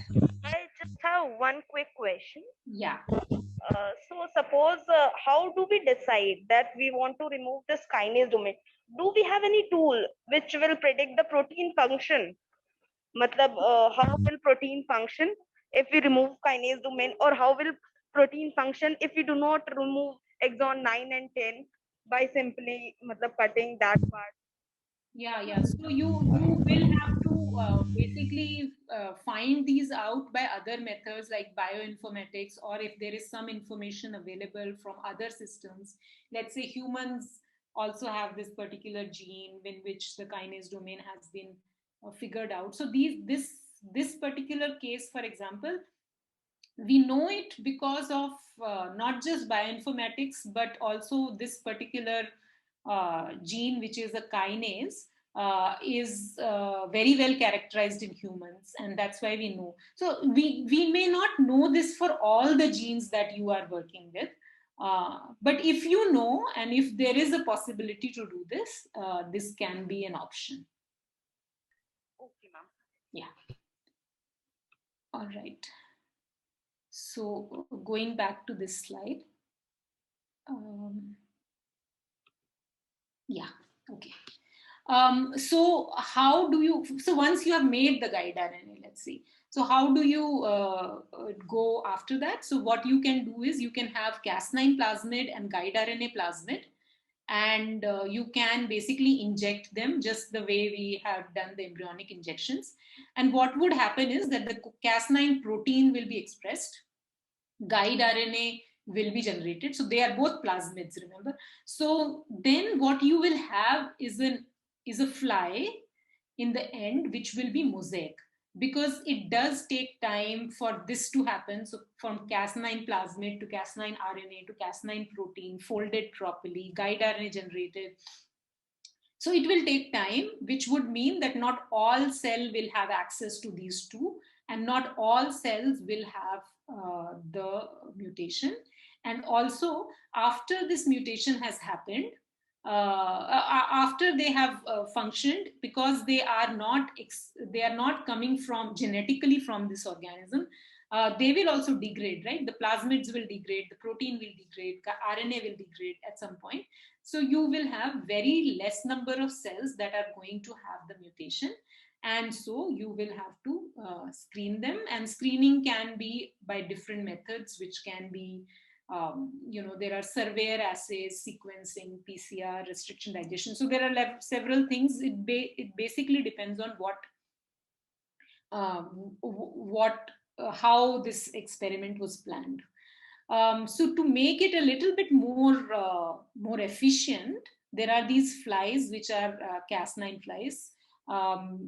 So these flies express Cas9 under some promoter. So it can be an actin promoter, which is ubiquitous, but it can also be germline specific promoter, like WASA, which we had talked about, I think, in Dhananjay's class, or nanos, or so those so that germ cells are specifically expressing Cas9. Or you can have UAS Cas9, which can be used by expressing it under a GAL4 Galfo-driven Cas9, which can then be used in a tissue-specific manner also. And in these flies, which are already expressing Cas9, you can actually inject the guide RNA plasmid. So that will be the quickest way of doing it, because you are injecting it, and then you can again go through the same process. The other method is where you actually make transgenic for both of them. You make transgenic for Cas9 and you make transgenic for guide RNA also. So now each cell of this embryo is already expressing these two things. So that will be much more efficient. Only thing is that it will be time consuming, because Cas9 flies you already have, so that doesn't take any time. But the guide RNA for your specific gene of interest, you will have to generate. And so once you generate it, then you can use it. So then you can basically use it for any kind of process. You can use it for, if you wanted to express it only in eyes or only in wings or something like that, you can actually do that. So that's a very useful thing to have. The only thing is it takes some time. So maybe I lost somewhere, but don't you get Cas9 protein directly? Oh, yeah. Oh, of course. So you can also inject Cas9 protein directly, and with guide RNA, you can actually make RNPs, so ribonucleoproteins, and you can inject them. That's a method which most mammalian people use, actually. For mice, this is the method which is used. There are certain advantages to it for mammalian system.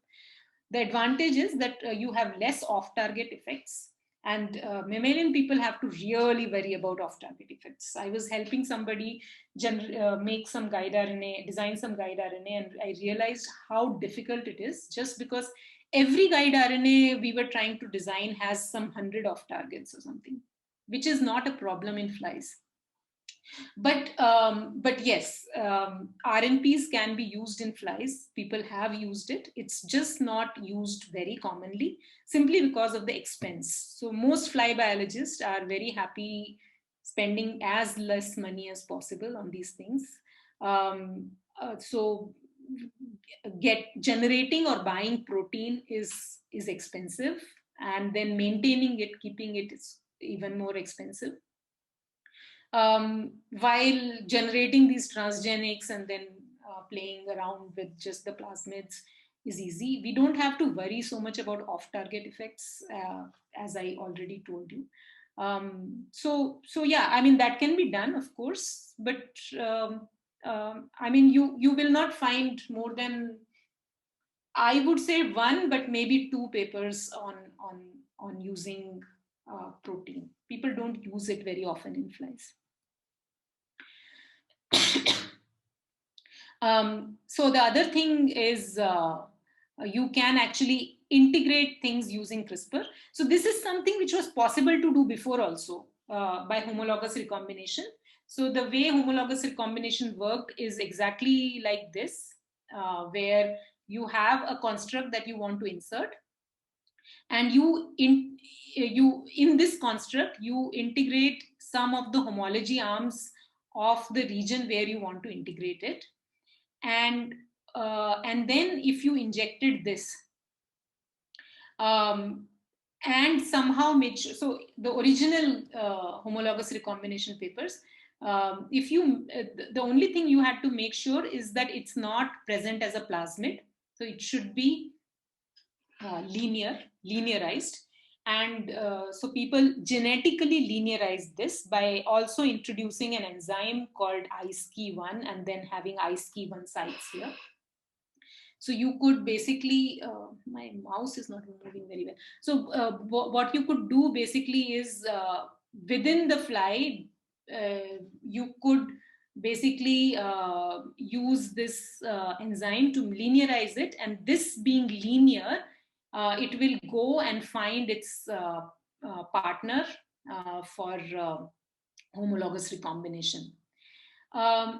Here, and it was a very low efficiency process, because first of all, you have to get this inside the genome, then you have to mobilize it, cut it, linearize it. Everything is happening in flies by a complex genetics. So you have to basically generate all these fly stocks. And then it is finding its partner and cutting it, and low efficiency. So again, I may have lost somewhere, but why do you have to linearize it? Yeah. So what happens is, in this situation also, what happens is that if the genome is stable and if the plasmid is stable, what happens is that the cell is under no pressure for any homologous recombination or non-homologous end joining. The cell decides on those things when it is under pressure to do it. So if there is a damage, so these are all DNA damage responses, right? So when the DNA is damaged, the cellular machinery for either non-homologous end joining, and actually homologous recombination also happens during meiosis. So that's also a separate thing. But all these things happen when the cell wants it to happen. If this DNA, this is the genomic DNA, it is under no pressure for homologous recombination or non-homologous end joining.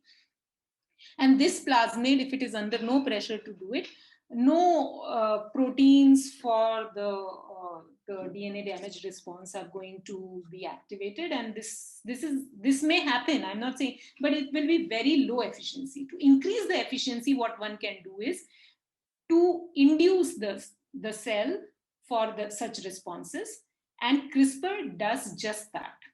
So what CRISPR is able to do is it cuts that DNA.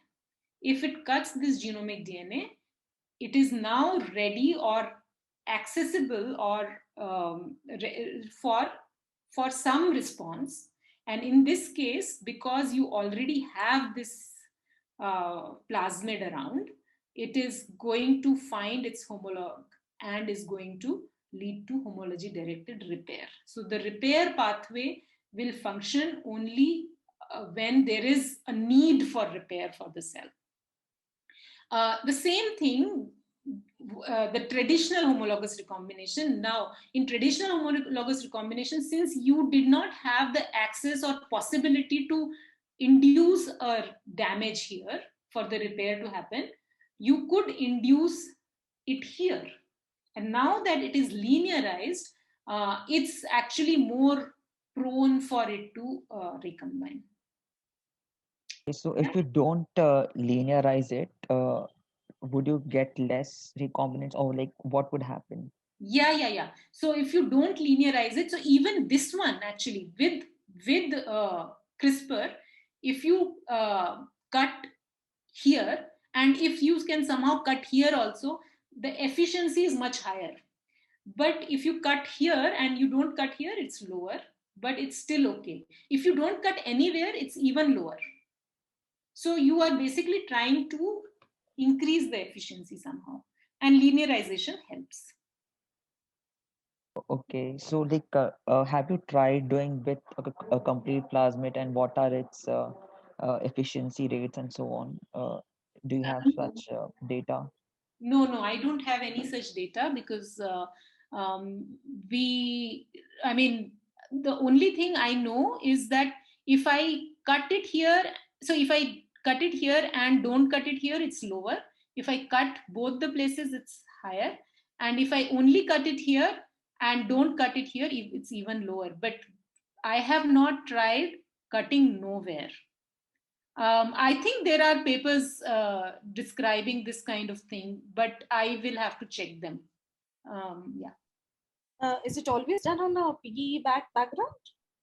No, so piggyback is this particular one. This is, again, as I told you before, piggyback can, when you use a piggyback transposase, you can actually get a completely scarless removal of the piggyback element if there is a TTAA site. It is possible with other. Yes. You can put anything.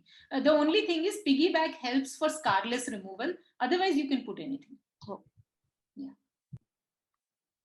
Okay. So the other thing which people are trying and have tried is homology independent insertions, which basically depends on non-homologous end joining.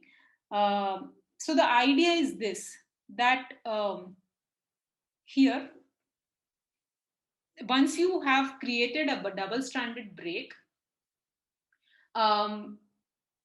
the cell is in a desperate situation, or the DNA is in desperate situation for repair. And even this, when it goes for non-homologous enjoining, it may insert or delete regions here. Now, this insertions basically can be biased toward, it can be biased towards insertions if, for example, you see there is stoichiometrically, you have one thing here and one DNA piece here and one DNA piece here. Imagine you, if you bombarded this situation with 100 pieces of something else, there is a good chance that there would be some kind of, let's say this red piece, you have put 100 of these red pieces in the cell, then there is a good chance that this DNA will actually join and incorporate this. And people have used this,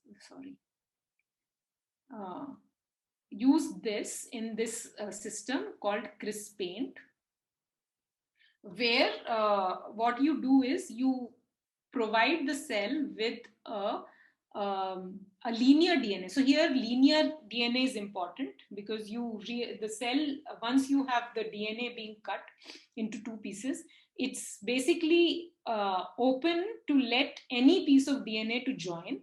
And if you have this donor plasmid where you can put anything, basically here they have put T2A, Gal4, 3xp3, RFP with LOXP sites. So you can put anything. And if you can linearize it within the cell, and you have another linearization, another cut happening at your target locus, then there is a chance that during non-homologous enjoining, some of your piece of interest is incorporated into the genome. And if there is a marker, you can basically, it's a very low efficiency event, but basically you don't have to make that homologous recombination construct. You can first screen it for DS-RED, and then you can basically basically get this fly which has anything what is of your interest. So people have tried using it. It's a relatively new technique, but this can also be done. The only thing you have to remember, it's a low efficiency event, so you may want to inject 1,000 flies and then look for this thing happening. But here you don't have to generate that homologous recombination construct, and because you don't have to generate it, basically you can use the same donor plasmid, so you don't have to do any cloning. You can just use the same donor plasmid and integrate it in any target locus. So CRISPR, So I think I forgot, like, how did you linearize the plasmid? You did say something, I forgot. Okay, so in this particular case, the way they not are... in this, like 3 slides before. Yeah. So in this case, when people were doing homologous recombination construct, there is an enzyme called ISKI1, which you can basically express, genetically express it, this enzyme. So you basically have a fly which expresses ISKI1. Could you spell it? ISCE1. Okay. Yeah, and you can have a target on either side or one place or wherever. It depends on what your experiment is, but then you can linearize it. Here, what they have done is they have also linearized it, but you can linearize it with CRISPR itself. So you can have a guide RNA target site here also. So you can have one guide RNA that cuts here, one guide RNA that cuts here. And so you have linearized this and cut this. So you can achieve that. Yeah? Yes, got it. Thank you. Okay. So this is my final slide, which just tells you that Cas9 can also be used for gene inactivation, activation, and interference. So I don't know why I wrote inactivation here. I think I meant activation.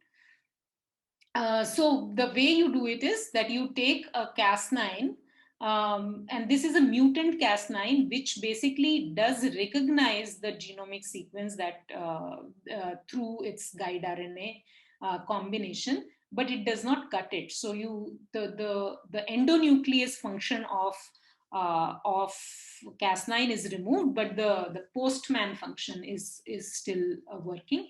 And this Cas9 is then associated with some transcriptional activators and a combination of it, which are very known to be very good activators.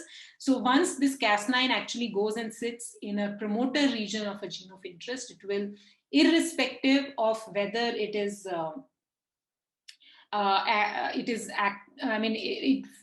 it should be active in this particular context or not, it will get activated. And so you can actually misexpress or overexpress gene like that.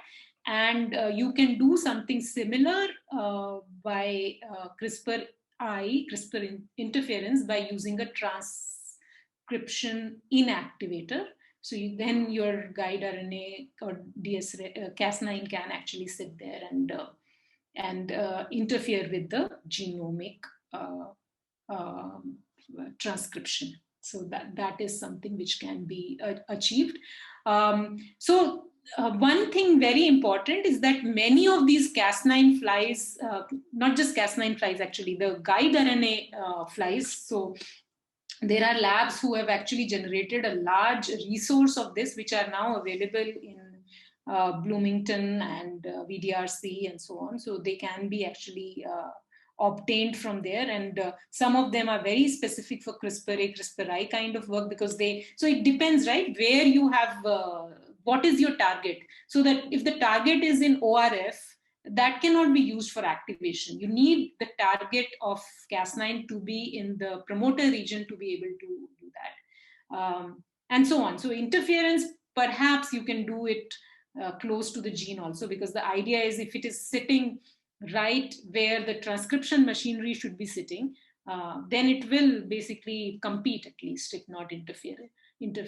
But for activation, you do need it to be right at the before the transcription machinery starts. So this is something which I mean, if you were to use it, you can think about. But many of these fly stocks are available and can be used. So with that, I will actually stop and take any questions, and I can also see if there are any. Oh yeah, I mean, I would like to thank all the people who work with me, and this has been a tough year for all of us. So I mean, all of you as well. So yeah, so I'll stop it here, and I'll just see if there are any questions already. Okay. Okay, Falak, you will have to tell me what it means, what you asked. Because I think I've missed it. You must have written it when I was saying something.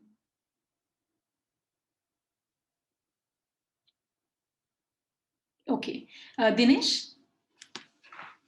So I just wanted to sort of end off, in the sense, ask you an ending sort of question, which is, in the end, it seems like CRISPR gives you both precision of where you can sort of insert, given your huge sizes and all that, and also ability to filter out and pick out flies which express your gene without initially even having a marker, which was a problem with the p-element sort of method, right? So you don't need to, at least the constructs you showed had these red, and then you can remove them without worrying about scarless, like with worrying about any. So does that imply that this is what is now slowly what everybody is transitioning to because of its power, or are there like big cons which are associated, which implies that the older methods are still useful in some scenarios?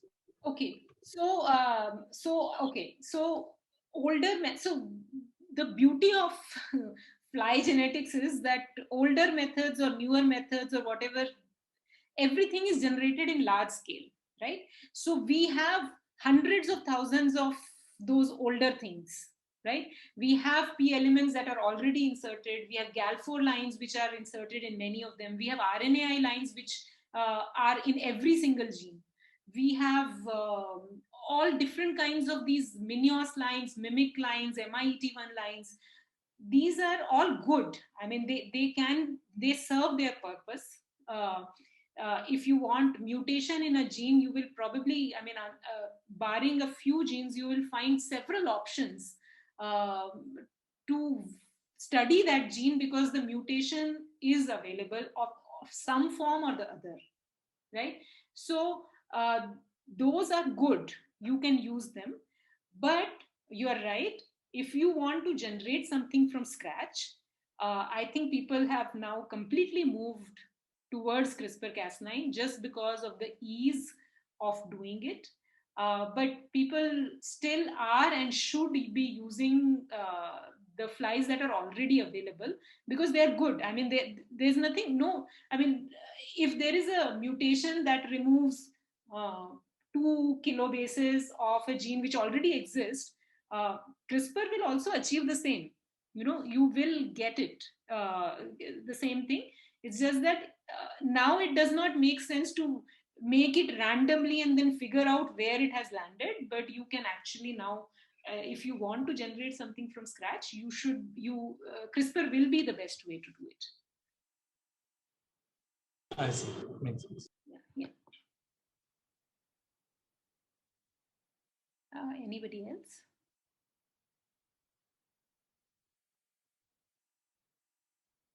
Maybe just a follow-up question. So, given like if you're thinking of the number of genes which are there in the fruit flies, and the manipulations required in order to, like, the number of flies with manipulated genes which are already available, like, given the small size of Drosophila, shouldn't we reach a plateau where newer tools are no longer required? Or is there a reason why? Is that what you already see? Is it that now there's no need of tool development? Or? No. So I don't mean that. Actually, there are a lot of things that you may still need. So, for example, I mean, we have not gone base by base for a gene. Now you can achieve very many new things which you were not able to achieve before.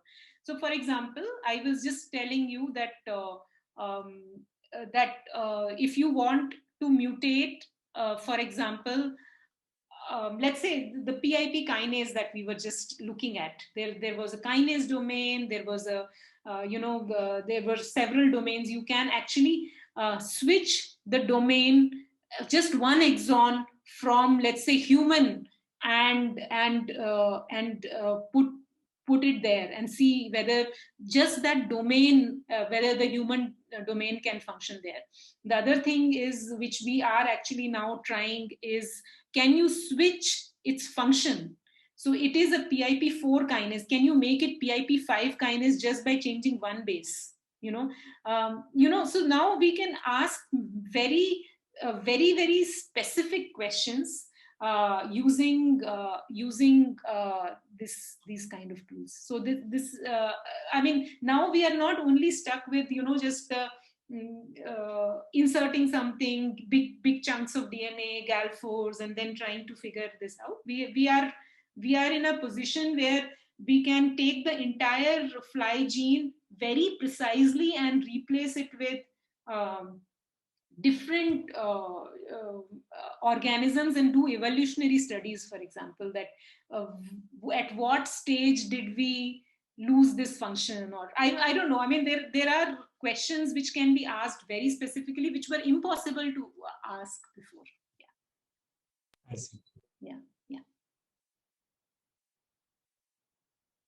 All right. So if there are no more questions.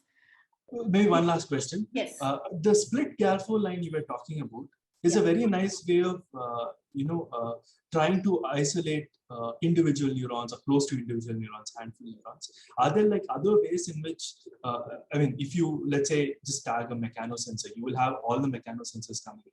Then you'll have to somehow isolate, let's say, the antennal mechanosensor. And from that, you would want to isolate a different type of neuron, particularly which is doing particular computation.